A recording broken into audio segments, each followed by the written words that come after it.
साथ जी प्यार से कहिए,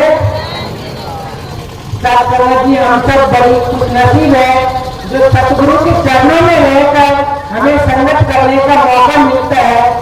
क्योंकि दुनिया तो उसके बारे में हम पहले दुनिया में ही थे और आज उनके कृपा से इनके चरणों में आ गए।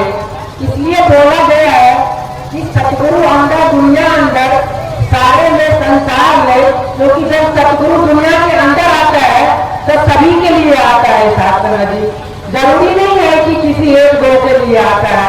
इन्होंने भी अपने पैगाम को पूरे संसार तक पहुंचाने की कोशिश में लगा हुआ है और यहाँ तक कि पहुंचाया भी गया है।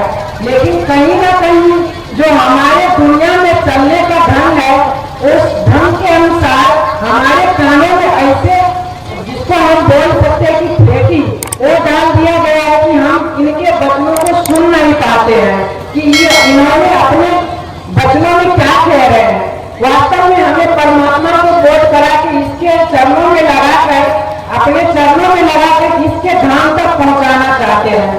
तो शास्त्र जी जैसे कि उदाहरण भी है कि हम पहचाने कैसे कि वास्तव में यहाँ पे परमात्मा दिखाया जाता है। क्योंकि हमारे जगत में जो हमारे सतगुरु निरंकारी जगत में परमात्मा को दिखाता है, कहीं ऐसी बात तो नहीं है कि वो सिर्फ बोल रहा है। तो हमें ध्यान दे, अगर कहीं ना कहीं कोई बोल रहा है कि परमात्मा को देखा जा सकता है तो हमें उनके चरणों में ऐसे गिरना चाहिए कि हम उनके जब तक दर्शन न कर ले तब तक उनके पीछे नहीं छोड़ना चाहिए। क्योंकि साथ समय की वो हमारा अपना काम होता है। हम अपने जीवन, जो हमारा ये जीवन है, हम इससे मुक्त होना चाहते हैं। जो हमारा ये रूह है, इस रूह को मुक्त कराना चाहते हैं।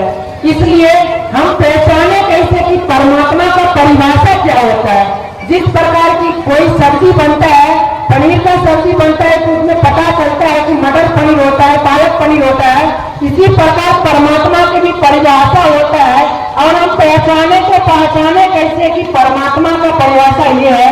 तो इनके चरणों से जो सीखा है आप सभी को रख रहा है कि साथ समय दुनिया के अंदर में कोई जो गीता के अनुसार उसमें भी कहा गया है और हमारे जो भी बोलता है उसमें भी कहा गया है कि जमीन जमा के बीच में समस्त एक जोत है, ना घाट है ना बात है, ना घाट बात होता है।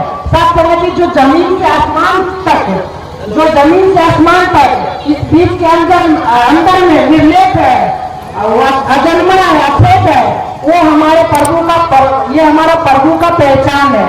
अगर ऐसे प्रभु को कोई भी पहचान करा दे, झट उनके चरणों में गिरकर उनके चरणों से हमेशा जुड़कर रहना चाहिए। जरूरी नहीं है कि हमारे निरंकारी मिशन में आना, बहुत सारा धर्म है, बहुत सारा मिशन है।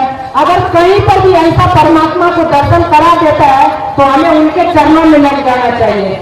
और साथ समय जी सतगुरु से बस यही प्रार्थना है कि जो आप इसको पेड़ी बोला जाता है, जो आप पेड़ी उठाए हैं दुनिया को उतारने के लिए, कृपा करो कि आप ऐसे ही सभी को उतारते रहो और अपने भक्त को हमेशा लाज बचाते रहना। बस यही प्रार्थना है आपके चरणों में। साथ समझ प्यार से कहना दयाल निरंकार।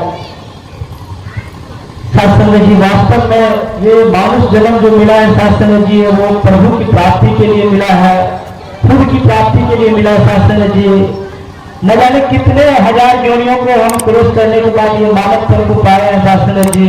और इस मानव पद में ही प्रभु की प्राप्ति किया जा सकता है, भक्ति किया जा सकता है शास्त्र जी। और भक्ति तभी संभव है जब भगवान और भगत सामने में हो शास्त्र जी। जब माता मीरा को ये ज्ञान मिला था शास्त्र जी, मीरा नाचने लगी थी। माता सबरी को मिला था शास्त्र जी। भगत अर्जुन की बात करे या भगत हनुमान की बात करे, हम यदि इतिहास पुरातन संतों की बात करें शास्त्र जी, जिसने पाया वो खो गया खुद में ही और नाचने लगा, गाने लगा। और शास्त्र जी आज समय के मुर्शद, समय के सदगुरु माता सुदीक्षा सविंदर महाराज जी आज हमें वही ज्ञान दे रही है जो भगवान श्री कृष्ण अर्जुन को दिए थे।